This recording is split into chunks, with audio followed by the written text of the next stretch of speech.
네, 안녕하세요. 국경 없는 의사회 활동 브리핑 시리즈 포커스에 참여해 주신 여러분 환영합니다. 저는 국경 없는 의사회 한국 사무소 커뮤니케이션국에서 근무하고 있는 방지연입니다. 오늘 행사는 동시 통역이 제공되고 있는 점을 알려드립니다. 화면 아래 통역 버튼을 누르셔서 한국어 또는 영어로 변경해서 들으실 수 있습니다. 이번 포커스는 2023년 세계 인도주의의 날을 기념해 국제이주기구 컨선 월드와이드와 함께 공동 주최하는 웨비나 시리즈의 마지막 세션으로 마련됐습니다. 인도적 위기 상황에서의 회복 탄력성을 주제로 진행되는 이번 시리즈에서는 국경 없는 의사회는 무력 분쟁 지역에서의 정신건강 지원 활동을 주제로 웨비나를 준비했습니다. 오늘 브리핑은 국경 없는 의사회 정신건강 어드바이저이신 마리아나 두아르테 발표를 먼저 듣고 여러분이 남겨주신 질문들의 답변을 들어보는 시간을 가져보도록 하겠습니다. 발표를 듣는 동안에 그 화면 아래에 있는 Q&A란에 질문을 남겨주시면 저희 잠시 후 진행되는 질의응답 시간에 바로 답변을 해드릴 수 있도록 하겠습니다. 이제 바로 연사자인 마리아나 두아르테를 초대해서 발표를 듣겠습니다.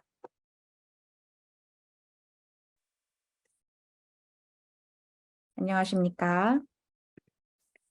네, 오늘 이렇게 초대해 주셔서 감사합니다. 함께하게 되어서 정말 기쁘게 생각합니다. 항상 MHPSS에 대해서 말씀을 드리는 기회를 굉장히 기분 좋게 생각합니다. 무력 분쟁 지역에서 국경 없는 의사회 정신건강 지원 활동에 관한 내용입니다. 화면 공유를 좀 하겠습니다.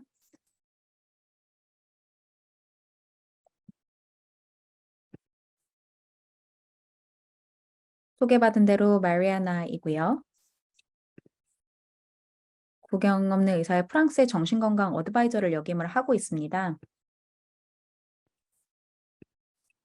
지금 정신건강과 그 정신건강 지원 활동을 저희가 다양한 분야에서 진행을 하고 있는데요. 오늘 포커스는 저희가 무력 분쟁 지역에서 하고 있는 그런 지원 활동에 대해서 말씀을 드리려고 합니다. 뭐 잘 아시겠지만 다시 한번 상기하는 차원에서 말씀을 드리면 MSF는 인도주의적 개입에 22년 이상 일을 하고 있고요. 고통받는 사람들을 차별 없이 중립과 독립성의 원칙을 바탕으로 지원을 하고 있습니다.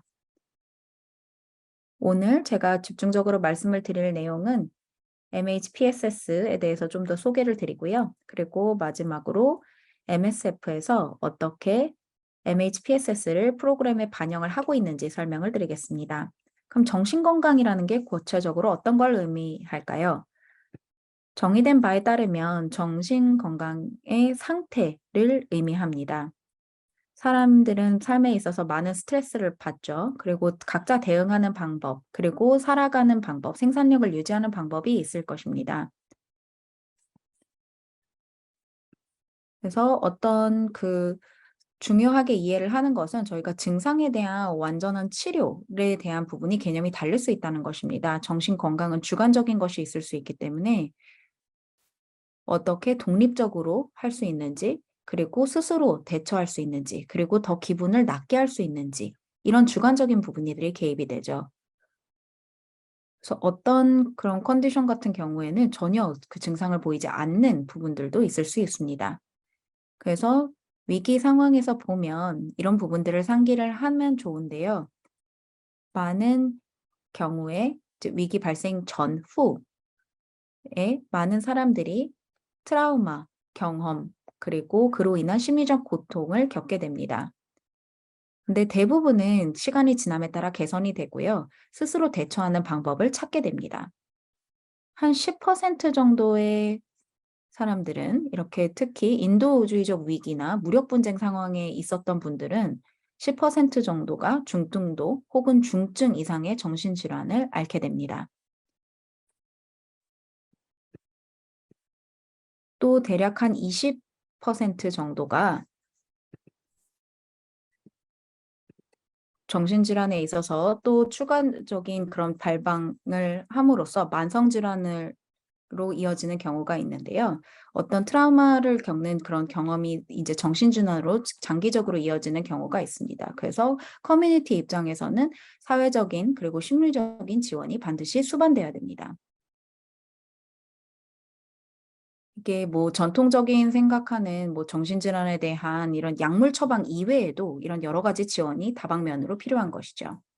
그래서 MSF도 여러 가지 다양한 그런 개입과 지원 활동들을 하고 있는데요. 지금 보시는 장표 같은 경우는 대부분 그 상황은 많은 경우에 사회적, 심리적인 지원을 받으면 개선이 됩니다. 그런데 중요한 점은 수개월이 지난 후에 한 20% 정도의 사람들은 정신질환에 있어서 계속 어려움을 겪고 장애를 겪게 되고 대부분의 경우에는 케어에 대한 접근성이 제한적입니다.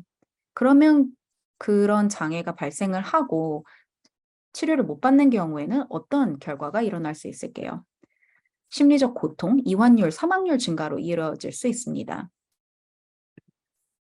그래서 그런 고통을 겪게 되면 훨씬 더 취약하고 이제 케어에 대한 접근성이 떨어지면 그 취약성은 더욱더 배가 됩니다.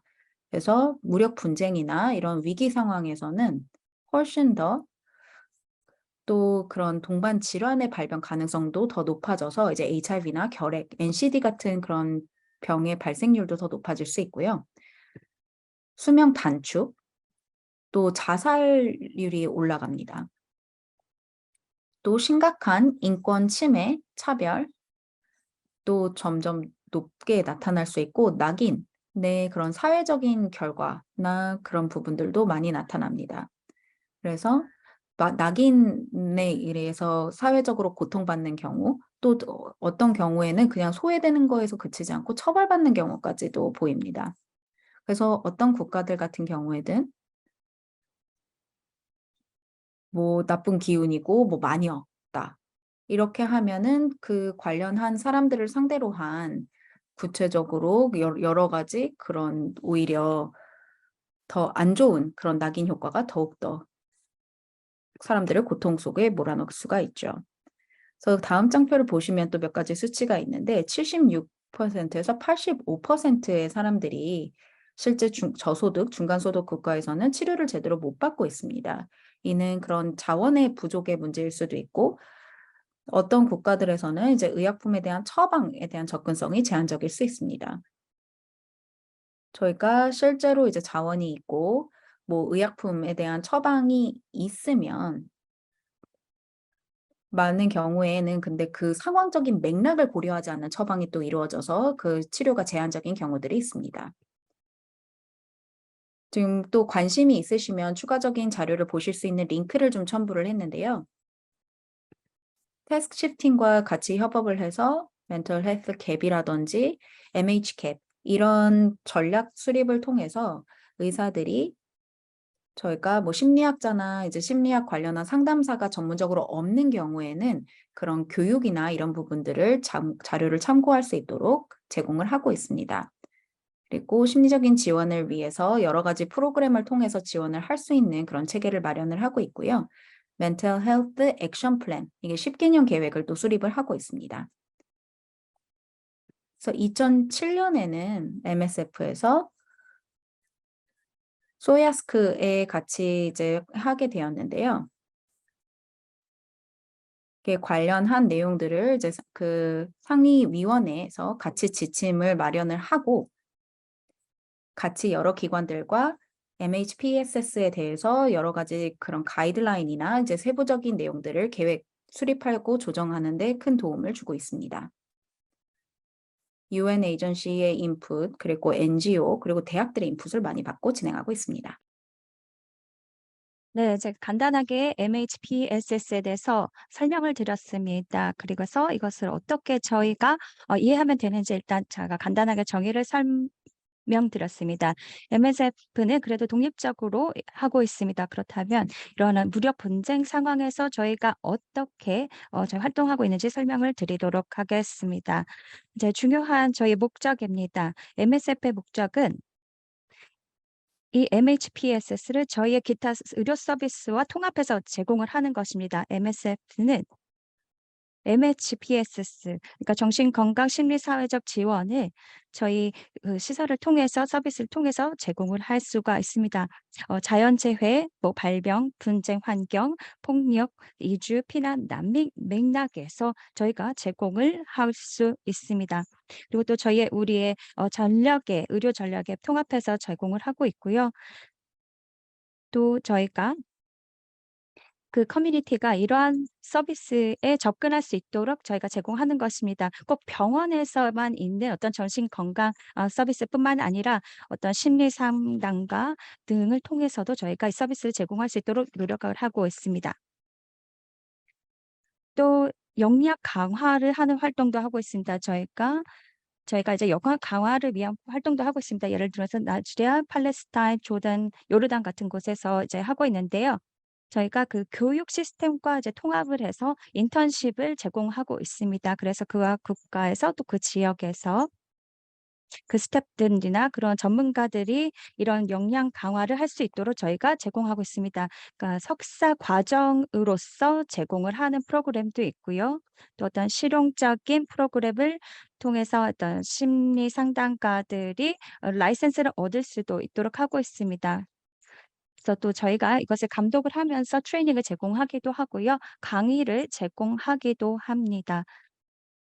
그래서 그 지역이 이런 정신 건강에 있어서 새로운 어떤 심리 상담가들을 배출할 수 있도록 역량을 강화하고 있습니다. 이것도 아까 말씀드린 이아스크의 지침입니다. 지침인데요. 정신 건강 심리 사회 지원 K 피라미드입니다. 4가지 단계가 있습니다. 가장 아래 보면 가장 기본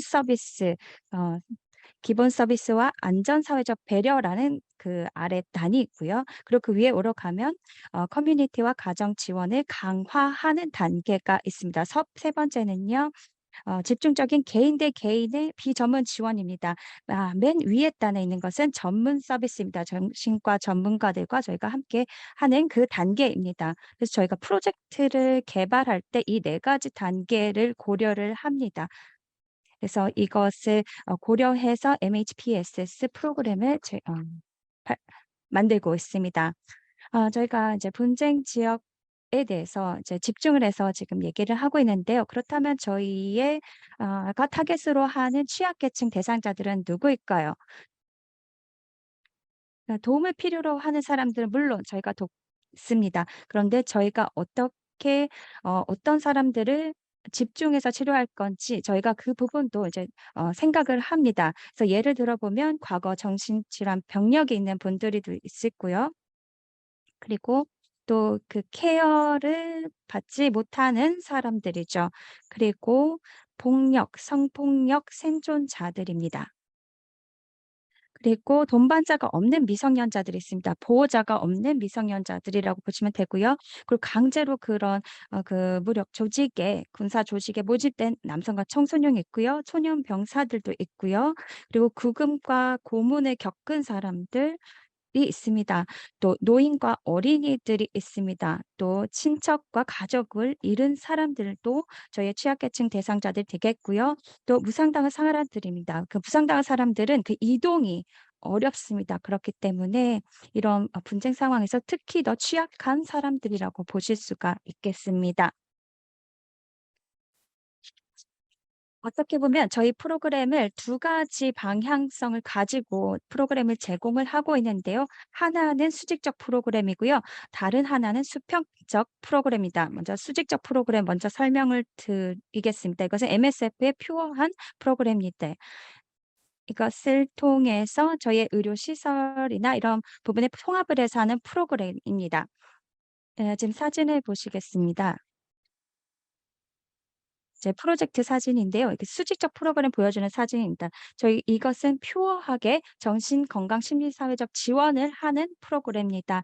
그래서 심리적 상담가, 그다음에 사회복지사, 간호사, 또 정신과 의사 선생님들이 함께 커뮤니티에다가 MHPS 서비스를 제공하는 것입니다. 이제 BA라고 위에 써 있는데요. 자율성과 독립성을 개발을 함께 건설한다는 그 표현 맨 위에 보이시죠? 그 B는 그 저희 스태프의 이름의 그 이니셜입니다. 이분 같은 경우에는 소년병이었습니다. 분쟁 지역에 있었고요. 그런 경험을 했습니다.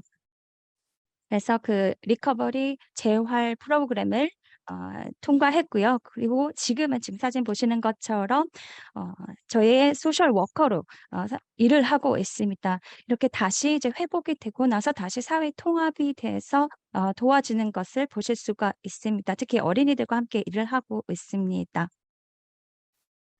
그래서 전쟁 후에 이러한 경험을 느낀 사람들을 어떻게 이 사람들이 개인적으로 치료를 하냐, 회복을 시키느냐도 중요하지만 어떻게 하면 사회를 다시 통합시키냐, 빌드업하느냐도 중요합니다. 그래서 이 예를 여러분들께 보여드리고 싶어서 가져왔습니다. 그래서 이 B라는 과거 소년병은 지금 그 자신의 지역 사회를 다시 재건하는 데 역할을 하고 있습니다.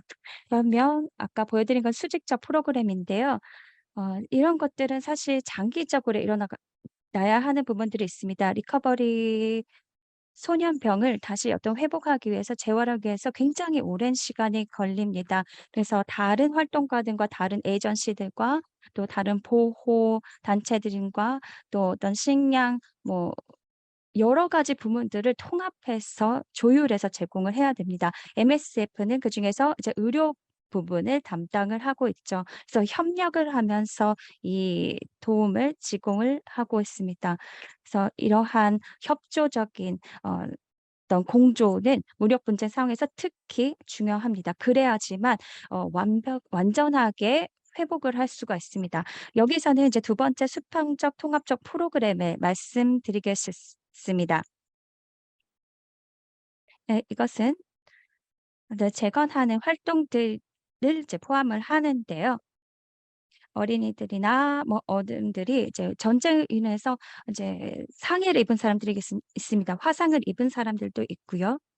또 다양한 어떤 외과 수술이 필요합니다. 그러니까 많은 경우 병원에서 수개월 동안 이제 입원을 하고 치료를 받습니다. 특히 화상이 굉장히 심한 경우에 어떤 폭발물에 노출된 경우에는 이제 오랫동안 고통스러운 치료를 받아야 합니다. 마스크를 쓰기도 합니다.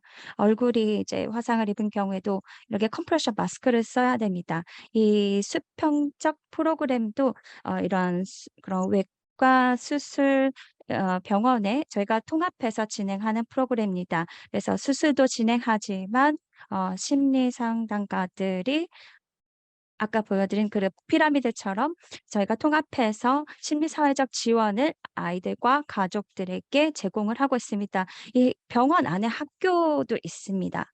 왜냐하면 환자들이 굉장히 많은 곳에서 오신 분들입니다. 그래서 난민일 수도 있고요. 그 자국 내에서 실향민일 수도 있습니다.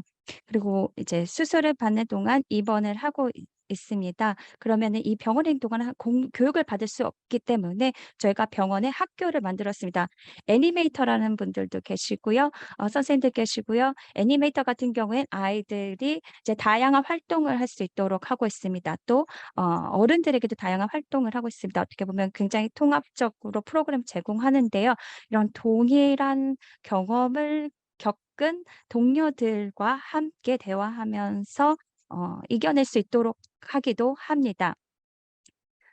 또 이런 사람들 같은 경우에는 다른 환자들을 도울 수 있도록 또 트레이닝을 받은 사람들입니다. 그러니까 피어 카운슬링이라고 해서 이런 같은 경험을 한 사람들이 트레이닝을 받고 지금 이 같은 고통을 지나가는 사람들에게 상담할 수 있도록 도와주는 것입니다.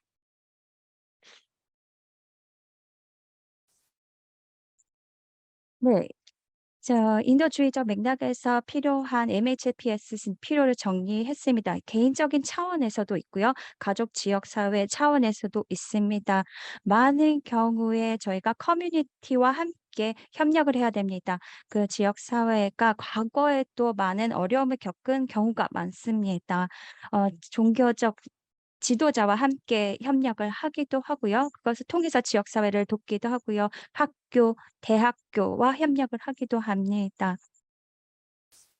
그래서 커뮤니티 안에서 어떤 서포트 체계를 만들 수 있도록 돕고 있습니다.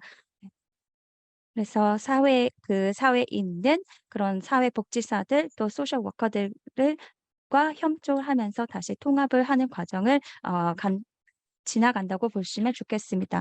이것은 어떤 하나의 지침인데요. IISC 가이드에 따른 것입니다. 이것은 인도주의 위기에서 정신건강 및 심리사회적 지원 단체들을 조율하기 위한 모델입니다. 여기 안에 보시면 정부도 있고요. 다양한 부분이 있는데요.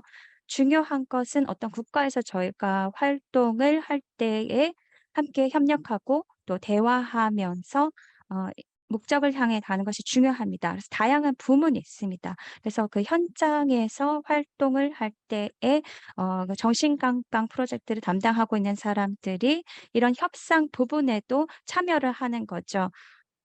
애드보커시를 위해서도 전략 부분에 있어서도 이렇게 협력을 하면서 참여하는 것이 매우 중요합니다.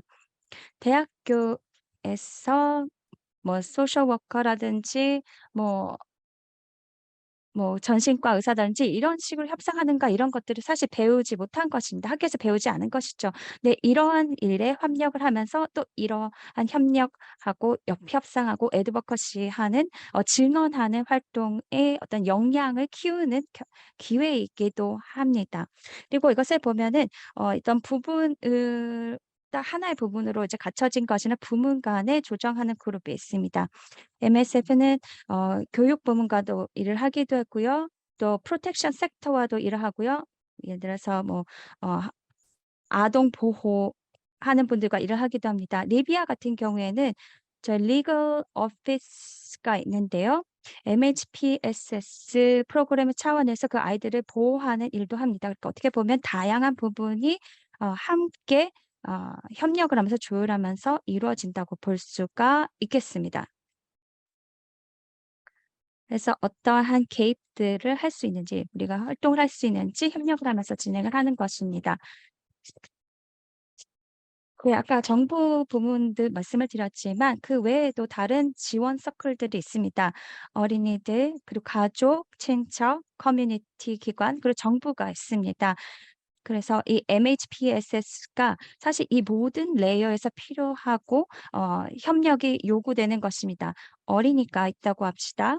이 어린이가 화상을 입었습니다. 그 폭발 때문에 화상을 입었습니다. 그럼 이 아이를 지원하기 위해서 가족이 있겠죠. 이를 위해서 가족이 어떻게 아이들을 도울 수 있는지 배워야 됩니다. 어떻게 치료를 도울 수 있는지 도와야 합니다.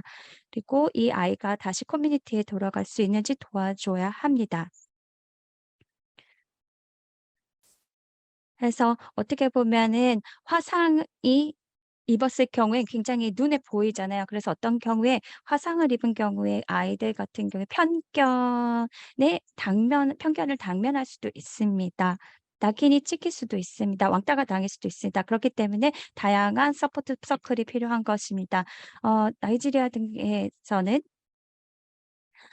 학생들이 학교에 갈 수 없는 일이 있었습니다. 그래서 학교를 다닐 수가 없는 상황이 되었습니다. 그래서 저희는 학교와 대화를 하면서 간질 있는 학생들을 이제 학교에 나오지 못하게 했는데 저희가 학교와 대화를 하면서 이 간질은 전염병이 아니라는 것을 얘기를 하면서 다시 이 간질을 앓는 학생이 다시 학교에 돌아갈 수 있도록 이것이 아이의 인권이라는 것을 얘기하면서 학교에 다시 돌아갈 수 있도록 하였습니다. 그래서 이 예에서 보셨듯이 MHPSS는 굉장히 여러 단계의 차원의 그 액터들이 함께 일을 할 수 있는 것입니다. 그 개인의 회복을 지원을 한다는 것은 치료가 다가 아닙니다. 앞서 말씀드린 것처럼 웰빙도 중요합니다. 그리고 그 전반적인 리커버리, 그 전반적인 회복을 다 고려해야 됩니다. 그 안에는 재인간화 과정도 있고요. 그런 무력 분쟁 상황에서 많은 인권이 무시당합니다. 그렇기 때문에 사람들이 인간성을 잃어가기도 합니다. 그래서 다시 그 인간성을 회복할 수 있도록 도와야 합니다. 우리가 다시 선택할 수 있는 권리가 있다, 권한이 있다, 의견을 낼 수가 있다. 이러한 것들을 다시 회복시켜야 됩니다. 그리고 슬픔을 겪고 있는 사람들이 많잖아요. 이게 가족을 잃었을 수도 있고요. 그런 슬픔의 과정을 지나갈 수 있도록 커뮤니케이션을 합니다. 또 계획을 할 때는 그들이 무엇을 원하는지를 듣습니다. 어떤 그들이 원하는 것은 내가 통제감을 갖는 것일 수도 있습니다. 그리고 이 지금 상황을 받아들이고 어떻게 하면 내일을 살아갈 수 있는지 이런 것들을 원할 수도 있습니다. 또한 다양한 서비스와 협력을 해야 됩니다. 어떻게 보면 풀 패키지입니다. 그래서 치료부터 완벽한 회복까지 이 모든 과정이 다 포함이 되는 프로그램 보시면 됩니다. 이제 질문을 받도록 하겠습니다. 이것으로 일단 제 발표를 하고 질문을 받도록 하겠습니다. 네, 혹시 이메일 주소를 여기 놔두었는데요. 이메일 보내고 싶으신 분들은 여기다 연락을 하시면 되겠습니다. 네, 마리아나님, 자세한 발표 감사합니다. 정말 그 정신건강 지원 같은 경우에는 여러 단계, 여러 관계자들이 장기적으로 치료가 필요하고 되어야 하는 과정인 것 같습니다. 저희 신청자분께서 남겨주신 질문과 좀, 관계가 있는 것 같은데요.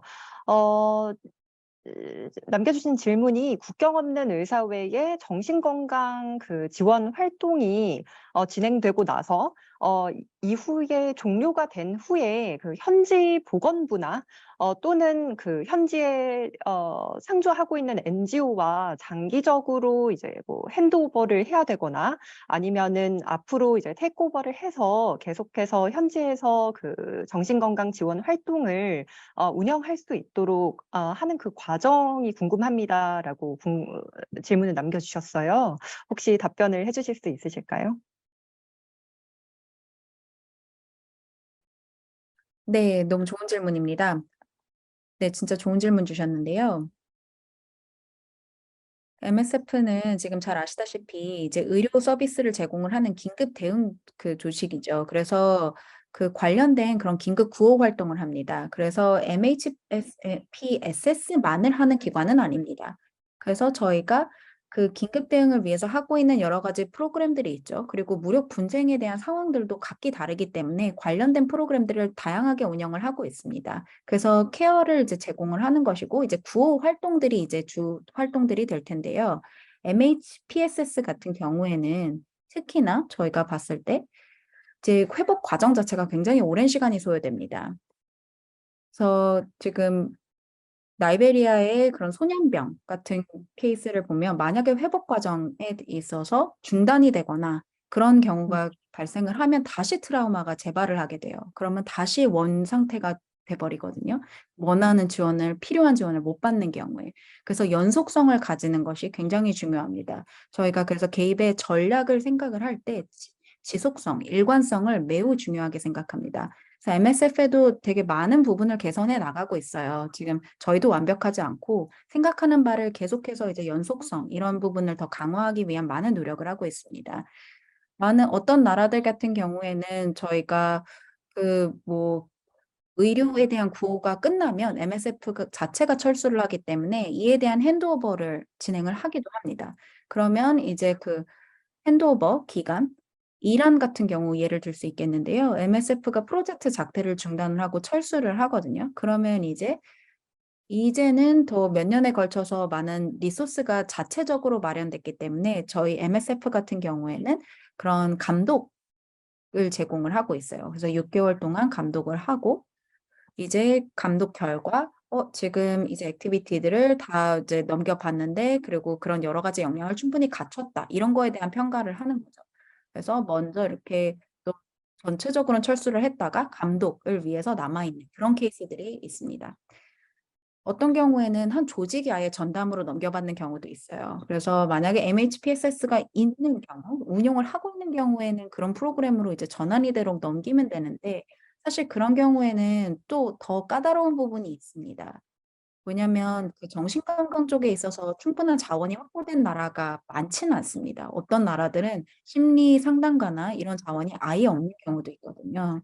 그래서 핸드오버를 할 때 사이코트로피 같은 경우에도 만약에 이런 그 정신건강에 대한 전문가, 심리학자, 상담가 이런 부분들이 없는 경우는 어렵죠. 시리아 같은 경우에는 그래서 리모트로 이제 감독을 계속해서 하고 있습니다. 그래서 굉장히 오래 걸렸고 이제는 이제 보건부에서 MHF의 이런 그 기관이 아니라 계속해서 이제 그쪽 보건부와 이런 리모트로 이제 그런 감독 체계를 마련해서 핸드오버를 할 수 있는 기관을 계속해서 지금 지원을 하면서 살펴보고 있습니다. 팔레스타인, 요르단 이런 나라들도 이제 그 케파에 대한 구축이나 역량 강화가 굉장히 중요해요.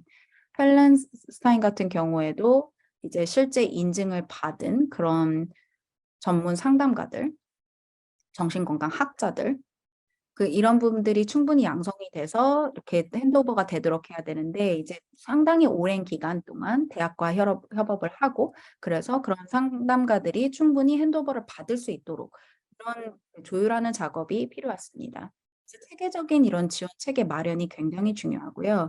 그래서 이런 경우에는 교육부와도 같이 조율을 해서 이런 교육 프로그램을 통해서 이제 핸드오버를 하는 부분을 준비를 하기도 하죠. 그리고 어떤 경우에는 이렇게 교차 지점이 많은 상황들도 있어요. 우크라이나 같은 경우를 살펴보면 지금 프랑스 쪽 섹션은 이제 OCP 쪽이 철수를 하는데 제네바 쪽, 그 MSF 쪽 제네바도 있거든요. 그런 경우에 이제 여러 가지 이렇게 그 기관들이 있으면 또 프로젝트가 다양한 기회가 있을 수 있습니다. 말씀하셨던 것처럼 그 정신건강 지원이라는 게 그 자연재해 그 피해를 입은 지역에서도 수요가 있고, 그리고 난민 캠프처럼 좀 단기적으로 지원이 필요한 곳도 있을 것 같은데요.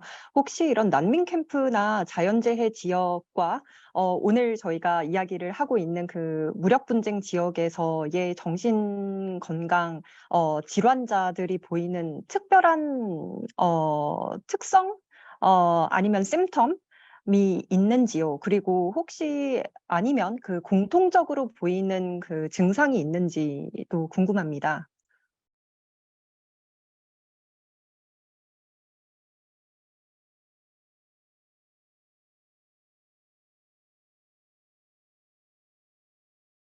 네, 일단 세계적으로 봤을 때 근데 고통은 고통입니다. 똑같습니다. 그래서 다양한 방식으로 나타나긴 합니다. 다양한 서포트를 필요로 하죠. 어떻게 보면 개인에 따라도 다를 수도 있습니다. 근데 이제 무력 분쟁 상황을 먼저 생각을 해 본다면요. 그래서 이것을 아까 말씀하신 난민이나 자연재해 상황과 비교를 한다면요. 가장 전반적으로 제가 이제 목도한 어떤 차이를 만약에 본다면 또 많은 뭐 얘기를 사실 할 수도 있겠지만 일단 간단하게 먼저 말씀을 드리겠습니다. 무력 분쟁 상황에서 가장 제가 그러니까 어떤 보는 것은 그 폭력성이 비인간화를 한다는 것입니다. 인간성이 있도록 한다는 것입니다. 재난은 많은 것을 잃죠. 그리고 근데 어떻게 보면은 그 커뮤니티가 우리가 지금 자연재해 때문에 아무것도 할 수가 없구나 이러한 어떤 설명이 됩니다. 하지만 무력 분쟁 상황에서 는 조금 다릅니다. 어떤 인간이 다른 인간을 말살을 한다든지 어떻게 설명을 하기가 어렵습니다. 이것을 직접 봅니다. 어떤 어린이가 부모님이 자기 눈앞에서 어떤 살해당하는 걸 본다든지 이것은 조금 어떻게 보면 폭력성이 다릅니다. 이것은 인간성을 말살시킵니다. 그래서 이제 내 몸이 내가 나의 통제 밖으로 이 심리 정서를 조절할 수가 없게 되는 상황이 되는 것입니다. 어떻게 보면 그게 가장 큰 차이점이라 볼 수가 있겠습니다. 자연재해나 난민 지역과 또 무력 분쟁 상황의 사람들을 보면 어떤 부분이 이제 강하냐를 보면요. 또 어떤 경우에는 이제 난민들 같은 경우에도 사실은 인종이 다르기 때문에 쫓겨나는 경우에는 어떤 무력 분쟁 상황에서 겪는 어떤 비인간성을 동일하게 느끼는 경우가 있습니다. '아 나는 인권이 없구나. 나는 권한이 없구나. 그래서 무력 분쟁 상황에서 가장 강한 부분은 인간성의 말살입니다. 또 어떤 국가에서는 중동에서 그 문화적 맥락에서 말씀드리겠습니다. 화상을 여성이 입은 경우에 남편이 이혼을 하려고 하는 경우가 있습니다. 더 이상 아름답지 않다는 이유 말이죠. 그리고 아이들 같은 경우에는 남편에게 소속이 되죠. 아내는 이혼을 당하고 자녀도 잃게 됩니다. 아이도 없고 일자리도 없고 가족이 없게 됩니다. 여기에다가 무력 분쟁 상황까지 더해진다면 그 부담은 굉장히 큽니다. 무력 분쟁은 사실 단순하게 끝나는 것이 아니라 계속 오랫동안 진행됩니다. 팔레스타인 같은 경우도 그렇죠. 어떤 세대를 이어서 무력 분쟁이 이어가고 있습니다. 어떻게 보면 역사적으로 트라우마가 어떻게 유전이 된다고 할 수 있습니다. 유산처럼 다음 세대로 넘어가는 거죠. 아이들이 겪었던 것들이 다음 세대에게 또 전달이 되는 거죠. 그래서 어떤 커뮤니티 같은 경우에는 그 커뮤니티 안에서 다양한 사람들이 비슷한 고통을 느끼고 있는 것을 볼 수가 있습니다. 어린이들이 사회 어떤 무력 분쟁 상황에 노출되었습니다. 이건 팔레스타인 아니라 다른 곳에서도 볼 수 있는 상황일 수 있죠. 그런데 흥미로운 것은 그 커뮤니티 같은 경우에는 많은 어린이들이 그 똑같은 증상을 보였습니다. 라이베리아도 좀 특이한 예라고 할 수가 있는데요. 여성들이 동일한 증상을 보였습니다. 제가 개인적으로 그 상황을 보고서 제가 분석을 했을 때는 어떻게 보면 이 증상들이 이제 도움을 구할 수 없다는 것이 이렇게 증상으로 나타난 것이죠. 그러니까 내가 인지를 하고 있지는 않지만 내 몸이 도움이 필요하다고 어떤 증상이 나타나는 거죠. 우리가 내 증상을 인지할 때는 내 문제를 알 때는 병원에 갈 수가 있습니다. 하지만 이런 지역 같은 경우에는 뭐 우울증이라든지 아니면 비인간성화라든지 이런 것들을 지속적으로 느끼다 보니까 그것을 인지를 하지 못하고 지나갈 수도 있었던 것이죠. 그냥 그 사회에 만연했기 때문에 그러죠. 그래서 어떻게 증상으로 나타나는 걸 수도 있고요. 그래서 어떤 신체에 통해서 그 안에 있는 어떤 정신적인 고통이 증상으로 나타나서 도움을 갈구한다고도 볼 수가 있습니다. 그건 저희가 개인적으로 그런 것이 아닐까 분석을 했던 것이고요.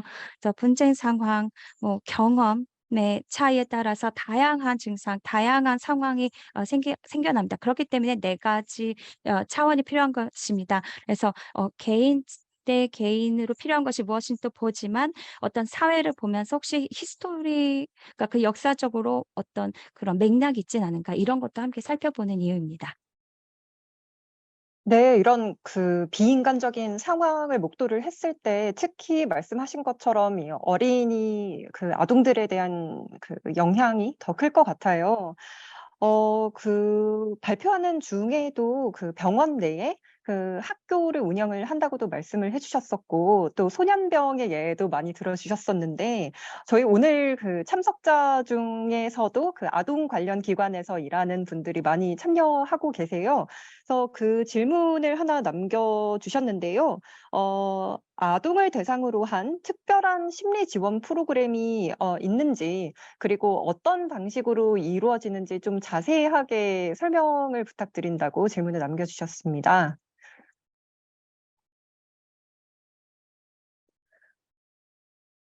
지금 그렇게 많지는 않습니다, 사실. MSF에서 사실 가지고 있는 주안점은 커뮤니티 전체를 위한 케어를 제공을 하는 것이죠. 이게 뭐 나이,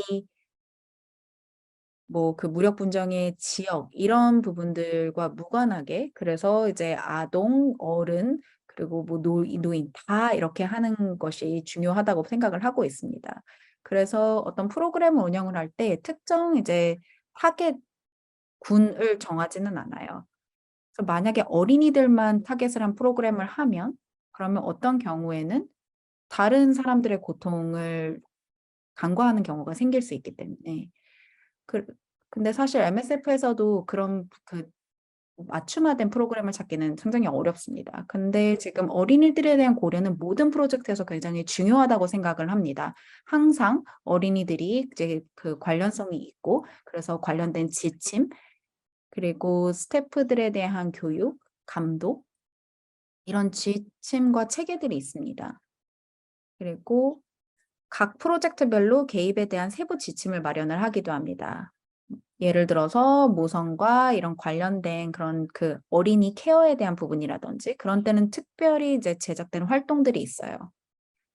그리고 뭐 영양실조 같은 경우 많은 아이들이 지금 뭐 영양실조 때문에 고통을 받는 경우도 또 사망에 이르는 경우도 많습니다. 그리고 뭐 인지능력 저하가 또 영양실조 때문에 발생을 하기도 하고요. 그래서 관련해서 실제 뭐 아이와 그런 그 부모 간의 그리고 또 엄마와의 이런 뭐 그 모유 수유라든지 이런 부분들을 통해서 유대감을 강화하거나 이런 그 교육을 진행을 하기도 합니다. 그리고 또 이제 카운슬러가 엄마에 대한 교육을 진행을 해요. 그래서 만약에 무력 분쟁 때문에 그 엄마가 그 우울감을 겪고 있거나 아니면 성적인 폭력을 겪고 있어서 그런 우울증을 겪고 있다면 이제 그 엄마에 대한 치료나 이제 개입이 선행돼야 되는 거죠. 그래서 저희가 더 광범위하게 이 아이만을 보는 게 아니라 아이를 케어하기 위한 주변 상황을 살펴보는 겁니다. 그래서 그 관련한 그런 그 활동들이 있고, 근데 이제 장기적인 관점에서 접근해야 되는 것들이 있죠. 뭐 고통에 대한 관리라든지, 뭐 카운슬러, 그리고 그 실제 그 의사들에 대한 만성 질환의 경우 또 어떻게 이제 아이를 도울 수 있는지. 실제 이런 여러 가지 활동들은 결국 프로젝트 기반으로 나눠서 기획이 되고 실제 추진이 됩니다. 페루 같은 경우에는 뭐 이주 난민들에 대한 것들은 또 딱 하나의 세션을 그냥 일회성으로 해요. 한 번 이렇게 또 하고 이제 그냥 그렇게 그럴 때도 이제 아이들이 있는 경우가 있거든요. 그럴 때 어떻게 애들에 대한 이제 케어를 제공할 수 있는지 그리고 또 그 보호를 할 수 있는지. 왜냐면 그 이주 과정에서 성폭력에 노출되는 경우도 굉장히 많고 위험한 상황에 많이 직면을 합니다. 그래서 MSF에서는 정부, 유니세프, 다른 이런 기관들과 함께 협업을 해서 이런 어린이들이 어떤 그런 차원의 이제 MSF가 하지 못하는 그런 지원까지도 잘 받을 수 있도록 그렇게 조율을 하곤 합니다. 그래서 대부분의 프로젝트들은 항상 말씀드린 것처럼 이제 아이들이 어떻게든 관련이 돼 있기 때문에 MHPSS에서도 아이들과 관련된 케이스들이 굉장히 많아요. 라이베리아 같은 경우에도 뭐 어린이를 했을 때 청소년기에 있는 어린이들도 있거든요. 라이베리아 같은 경우에는 MHPSS에서 한 거의 60%가량이 어린이입니다. 그래서 굉장히 높아요, 그 숫자가. 그래서 저희 그 그룹에서도 굉장히 높은 숫자입니다. 그래서 프로젝트에 따라서 어떤 경우에는 좀 더 예산이 많습니다. 이제 전략을 수립을 하고 일 때. 그래서 어떤 경우에는 말씀드린 것처럼 이제 아이들을 위한 선생님을 채용을 하고 이런 경우도 있거든요. 근데 또 다른 프로젝트는 그렇게까지는 안 되면 대안을 마련을 하곤 합니다. 이게 지금 무력 분쟁 지역이라 또 말씀을 구체적으로 드릴 수 없는 경우도 있는데요. 어떤 경우에는 아티스트가 오세요. 그래서 예술가가 오셔서 애들을 위한 이런 미술 테라피를 진행을 하기도 하거든요. 그런 치료를 함으로써 MSF가 이제 감독하에 그런 미술 치료 프로젝트를 진행을 하기도 합니다. 그래서 만약에 혹시나 리소스가 없으면 여러 협업을 통해서 커뮤니티에서 조율을 하기도 합니다. 네, 그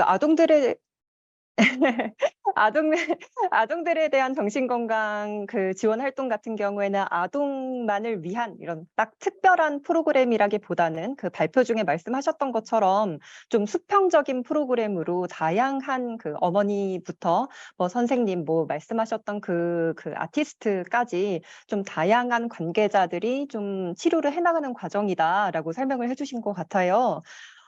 좀 수평적인 프로그램을 논의를 했었다면 이 질문은 지금 참여하고 계시는 분께서 남겨주신 질문인데요. 수직적인 프로그램에 관한 질문인 것 같아요. 그 정신과 의사뿐만 아니라 심리 상담가, 사회복지사, 뭐 간호사까지 전부 다 이제 정신 지원 활동을 진행을 한다고 말씀을 해주셨었는데, 혹시 특히나 무력 분쟁 상황에서는 더 많이 일어나는 일일 것 같은데요. 의료 시설이나 의료 물자, 의약품들이 부족한 상황에서 극심한 정신 질환을 보이는 환자들을 치료하는 방법이 있는지, 이런 상황에서는 국경 없는 의사회가 어떻게 대처를 하는지 궁금하다고 질문을 남겨주셨습니다.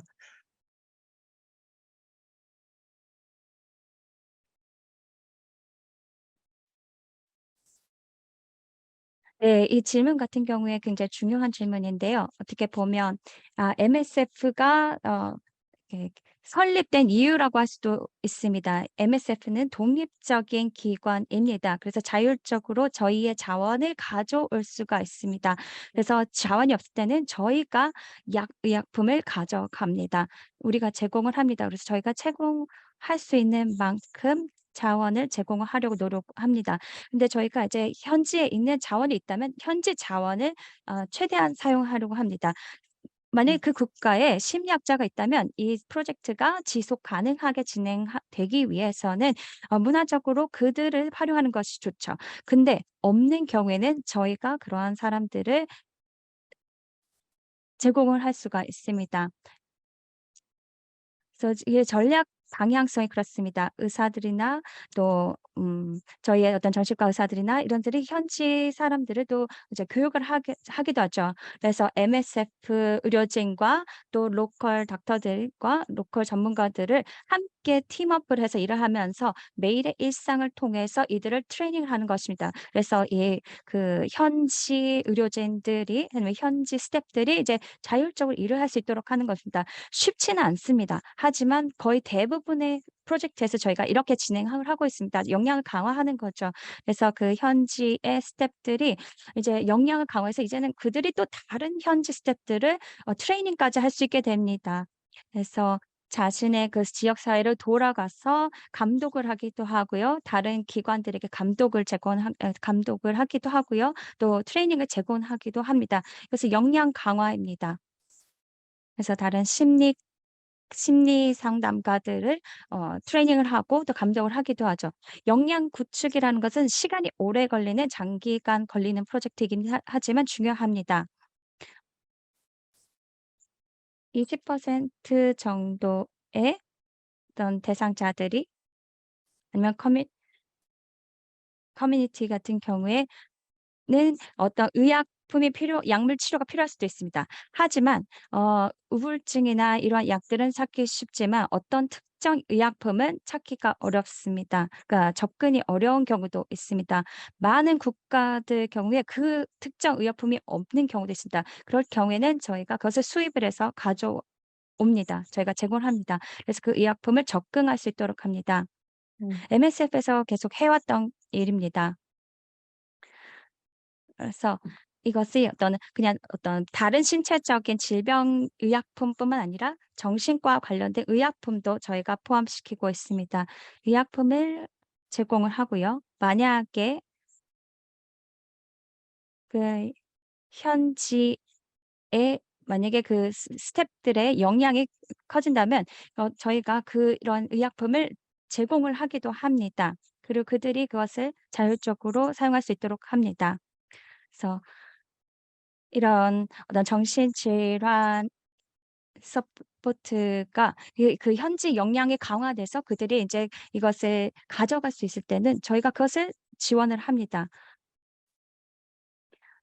또 이제 국가에 따라서 그들이 의약품에 접근할 수 있도록 애드보커시 활동, 증언 활동을 저희가 하기도 합니다. 그래서 저희의 어떤 목적은 현지 스텝을 감독하고 또 트레이닝을 하고 역량 강화하는 것은 항상 포함이 되어 있다고 보시면 포함이 되어 있다고 보시면 되겠고요. 의약품을 수입을 하기도 합니다. 그 부분을 정리해 드리고 싶었습니다. 네. 국경 없는 의사회가 독립적으로 활동을 하고 있고, 그리고 현지에서 구호 활동가가 어떤 상황이 벌어지고 있는지 실제로 목격을 한 후에 의약품 관리하는 저희 약품 관리자뿐만 아니라 의료 물자 수송을 하는 수송 담당자가 있기 때문에 어려운 상황들, 특히나 의약품이 부족하거나 의료 물자가 부족할 경우에 저희가 수송을 할 수 있을 것 같은데요. 저희 국경 없는 의사회 한국 사무소도 이제 구호 활동가들을 모집을 하고 채용을 진행을 하고 있습니다. 지금 국경 없는 의사회 정신건강 활동가로 지원을 하고 싶으신 분이신 것 같아요. 국경 없는 의사회 정신건강 구호 활동가가 되기 위해서 필요한 특별한 기술이나 자격 요건 이 무엇인지 궁금하다고 질문을 남겨주셨습니다. 마리아나 님께서 보실 때는 어떤 자격 요건, 어떤 필수적인 요건이 무엇이 있는지 어떻게 생각하시는지 궁금합니다.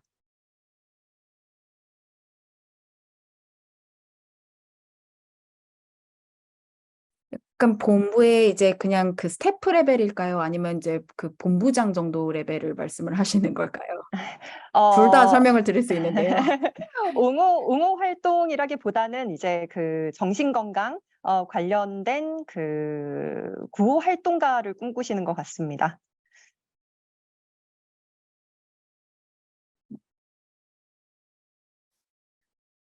네, 그러면 지금 정신건강 관련 보호 활동을 하는 스태프라고 생각을 하고 답변을 드리겠습니다. 저희가 여러 포지션이 있는데, 뭐 심리학자, 카운슬러, 매니저, 이제 관리 감독자, 코디네이터 등등 여러 레이어가 있습니다. 그리고 각각 맡은 책임 업무가 다릅니다. 그래서 포지션에 따라서 이제 필요한 자격 요건은 다 다른데요. 근데 정신건강 부문에서 보면 카운슬러 같은 경우에는 상담사겠죠. 이제 그 정신건강 관련한 대학 학위가 필요하고요. 그리고 실제 이제 인성이나 이런 부분들, 태스크 시프팅 쪽에 있어서 상당히 많은 교육이 이루어집니다. 그래서 뭐 그 사회 그 커뮤니티 워커나 이런 부분들이 이제 정신건강에 되게 관심이 많으신 부분들이 계세요. 이제 그리고 그 커뮤니티의 의견을 듣고 경청하는 거에 상당한 그런 역량을 갖추신 분들이 이미 많은데 그런 저희가 성품을 또 많이 봐요. 인성 부분 정말 얼마나 또 배우고 싶어 하시는지 그리고 성장을 하고 싶어 하는지. 왜냐하면 굉장히 많은 이제 교육을 받고 이제 감독을 받는 과정이기 때문에 그래서 이런 당연히 이제 그 학위에 대한 부분도 있지만 이제 성품이나 인성 그런 부분들도 또 관심이 얼마나 있는지 그리고 얼마나 성장하고자 하는 그런 욕심이 있는지 이런 것도 봅니다. 근데 심리학자 같은 경우에는 네, 그 석사 학위 혹은 이제 뭐 클리니컬 라이선스가 있어야 됩니다. 그래서 뭐 그 대학에서 학위를 마친 다음에 이제 5년 동안 이제 뭐 임상이나 이런 것들을 지금 진행을 하면서 임상 심리학자로서의 뭐 기간을 채운 그런 부분들. 그리고 이제 석사 학위를 하는 과정에서 또 이제 그 라이센스를 취득하기 위해서 이제 여러 가지 이제 학위에 대한 요건들이 있어요. 그래서 그런 부분들을 채워 주셔야 되고 이제 심리학자 같은 경우들은 그런데 MH 갭 의사 같은 경우에는 태스크 시프팅인데 사실 저희가 하고 있는 많은 프로젝트 같은 경우에는 지금 심리학자나 상담사에 대한 제한 자체가 접근이 되는 경우가 많습니다. 나라 전체에 한 명, 아니면 보건부에 막 한 명 이렇게 있어요. 그러면 태스크 시프팅에서 또 많이 일을 하면서 MH갭 쪽 의사들도 대부분 프로토콜은 똑같거든요. 대부분 이제 GP여야 되고 이제 MH갭 전략에 있어서 교육을 받았어야 되고 근데 그리고 뭐 어떤 특정 기간 동안 이제 전문가의 그런 교육이나 이런 부분들을 이수를 해야 됩니다. 그래서 MH갭 의사를 채용을 하는 경우에는 이제 정신건강에 있어서 관심이 있는 의사분들 그리고 뭐 여러 가지 상담사들이나 이런 분들과 이제 협업을 하는 것을 기대하시고 하고 싶어 하시는 분들. 이게 소셜워커나 이제 사회복지사나 이런 부분들이랑 협업이 또 굉장히 많거든요. 그래서 아시는 바도 있겠지만 배우고 성장하고자 하는 의지가 있는 분이어야 됩니다. 매니저나 코디네이터 같은 경우에는 또 그 관련한 의학 분야에서 어느 정도의 경험에 대한 최소 요건이 있습니다. 매니저는 그 임상 심리학자로서 2년의 기간이 최소한 경력이 있으셔야 되고요. 그리고 뭐 최소한 1개 이상의 뭐 이제 국제 관련된 경험이 있으셔야 됩니다. 그래서 그 구체적인 이제 자격 요건들이 또 있습니다. 코디네이터 같은 경우에는 그 인도주의적 기관에서의 경험이 1건 혹은 2건 이상의 그런 경력, 그런 활동 경험을 또 보고 있습니다. 네, 답변이 다 되셨는지 모르겠네요. 네, 자세한 설명 감사합니다. 혹시 저희 국경 없는 의사회 채용 관련해서 조금 더 관심이 있거나 궁금한 점이 있으신 분은 저희 그 홈페이지를 주시고 혹시라도 궁금증이 해결이 되지 못하셨다면 저희 오피스로 국경 없는 의사회 한국 사무소 이메일로 보내주시면 저희가 채용 담당자에게 전달을 드리도록 하겠습니다. 이제 마지막 질문을 드려야 될 것 같은데요. 제가 마리아나하고도 미리 이제 좀 사전에 공유를 했던 질문인데 저희 최근에 한국 사회에서도 정신건강 질환자에 대한 사회적 문제가 좀 대두가 되고 있습니다.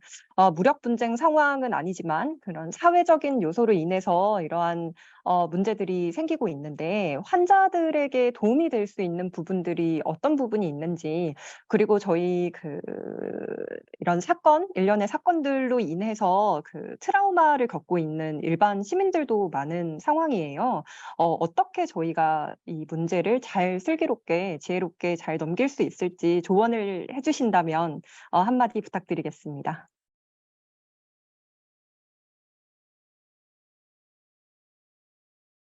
네.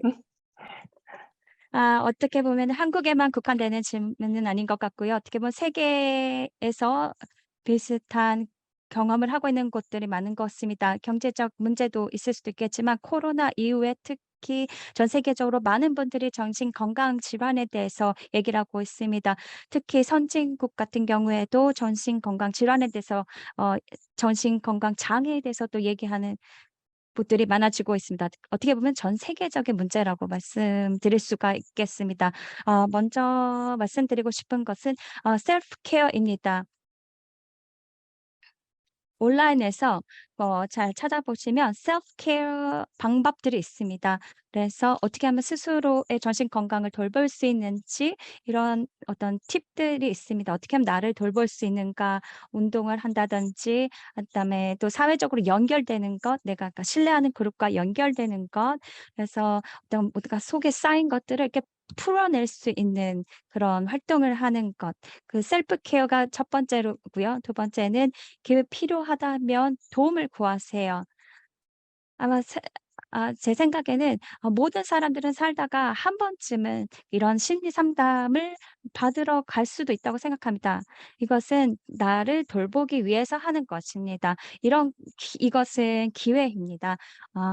정신과 상담을 받는다거나 아니면 심리 상담을 받는 거나 이것이 필요하다면 그것을 꼭 받으셨으면 좋겠습니다. 그리고 또 신체적인 건강도 중요합니다. 왜냐하면 처음에 우리가 정신적으로 건강이 좋지 않을 때 운동을 적게 한다든지 몸에 좋지 않은 음식을 먹는다든지 신체 건강도 좋아지지 않는 것입니다. 그러니까 우리 몸에서 호르몬을 이제 발생을 시켜서 몸에 다른 증상들이 나타나기도 합니다. 그래서 어떤 정신 건강 어떻게 보면 신체 건강에도 서로 영향을 미친다고도 볼 수도 있겠습니다. 그리고 릴렉세이션 약간 편안함, 마음을 푸는 이런 것도 필요합니다. 우울증 같은 경우에는 우리가 숨을 쉬는 것도 어려울 때도 있고요. 우리가 좀 시간을 나에게 들이면서 너무 많은 생각들이 머릿속에 있을 때 이것을 클렌징을 한다고 보시면 좋겠습니다. 생각을 디톡스한다고 보시면 좋겠습니다. 그래서 내가 어떻게 하면 마음을 편안하게 할 수 있는지 시간을 들여서 셀프 케어를 해 보셨으면 좋겠습니다. 그리고 또 사회적인 서포트도 굉장히 중요합니다. 우리가 정신 건강 장애를 겪고 있거나 정신 건강에 문제가 있을 때 제가 코로나를 지나면서 목도한 것은 우리가 일만 하는 것이 아니라 친구들과 또 사회적으로 연결됐던 것들이 영향을 받았습니다. 아마 한국뿐만 아니라 전 세계적으로도 사회적으로 서로 연결되는 것들이 코로나로 인해서 많이 손상되었습니다. 그렇기 때문에 사회적으로 다시 연결되는 것 말씀을 드리고 싶습니다. 그래서 또 MHPSS 서비스도 한국에서도 우리 애들 국가에서도 필요하다고 생각을 합니다. 그래서 정신 건강, 심리적, 사회적 지원은 우리의 인권입니다. 우리의 권리입니다. 그래서 우리의 보건 시스템에 이것이 어떤 인권으로서 포함이 되어 있어야 하고요. 이것에 대해서 또 목소리를 높이셨으면 좋겠습니다. 우리 사회에 MHPSS가 필요하다. MHPSS가 우리 국가에도 필요하다. 우리 사회도 필요하다. 우리 보건 시스템에도 통합되어야 된다. 이런 얘기를 해 주셨으면 좋겠습니다. 또 아까 말씀하신 것처럼 MSF에 뭐 참여해서 MHPSS 활동을 하셔도 괜찮고요. 또 뭐 현지 활동가도 로서 MHPSS에 관심 있는 분들도 이런 다양한 단체들과 함께 일하면서 참여해 보셨어도 좋겠습니다. 그래서 이런 기관들을 통해서 이런 활동에 참여하는 것도 또 하나의 또 다른 서제스천이 되겠습니다. 네, 자세한 말씀 감사합니다. 많이 바쁘신 걸로 제가 알고 있는데 이렇게 시간 내주셔서 오늘 웨비나에 참여해 주셔서 너무 감사합니다, 마리안나님. 앞으로의 활동도 저희가 꼭 응원하도록 하겠습니다. 네, 이제 이번 브리핑을 마무리하도록 하겠습니다. 내일인 8월 19일은 2003년 이라크 바그다드 유엔 본부에서 폭탄 테러로 사망한 인도주의 활동가를 기리기 위해 제정된 세계 인도주의의 날입니다. 국경 없는 의사회 역시 아프가니스탄, 에티오피아, 남수단, 시리아, 예멘 등에서 의료시설과 의료진에 대한 공격, 그리고 의약품과 의료 물자 약탈을 경험해 왔습니다. 국경 없는 의사회는 인도주의 원칙과 국제인도법을 경시하는 공격 행위를 규탄하며 모든 인도주의 활동가와 단체에 대한 안전 보장을 촉구합니다.